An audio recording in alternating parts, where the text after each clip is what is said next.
Okay. ఏదైనా హ్మ్. Quick tip చెప్తారా మన వ్యూవర్స్ కోసం? ఆహ్, ఒబేసిటీ లేకుండా. చెప్తానండి. ఇప్పుడు వాటర్ ఉంటుంది కదా! శొంఠి. శుంఠి యాహ్! Dry yeah! జింజర్ హుహు. దాన్ని పౌడర్ ఒక స్పూన్ పౌడరు ఒక గ్లాస్ వాటర్‌లో యేసుకొని, ఆ గ్లాస్ వాటర్ 3/4 గ్లాస్ అయ్యే వరకు మరిగిచ్చుకొని, హ్మ్. ఆ వాటర్ తాగితే చాలా మంచి రిజల్ట్స్ ఉంటాయి.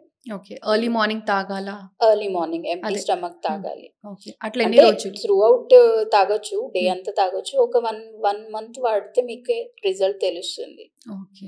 అంటే ఇది హ్మ్. ఓన్లీ ఒబేసిటీ తగ్గంగానే మానేయడం అట్లా చేయొచ్చా? లేదా రెగ్యులర్‌గా తీసుకున్నా గూడా బెస్ట్ రిజల్ట్స్ మంచిది. ఉంటదా? రెగ్యులర్‌గా తీసుకుంటే గూడా చాలా మంచిది.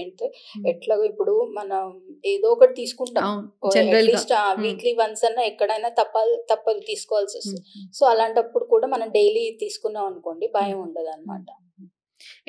ఎండు జింజర్‌కి ఐ మీన్ డ్రై జింజర్‌కి ఇప్పుడు ఫ్రెష్ వన్‌కి ఏంది డిఫరెన్స్? అదే ఎందుకు? సొంటే హ్మ్. ఎందుకు? శొంఠి మామూలుగా పాలల్లో ఉడికిచ్చి చేస్తారు. సో, దాని గుణం హ్మ్. మారిపోతుంది. ఓకే. మధుర రసం వస్తుంది. ఆహాహా! ఇప్పుడు వెట్ ఫ్రెష్ ఆ! జింజర్‌కి ఏంటంటే కటు రసం ఉంటుంది. ఓకే. సో, అందుకని శొంఠి ప్రిఫర్ చేస్తామనమాట. ఓకే.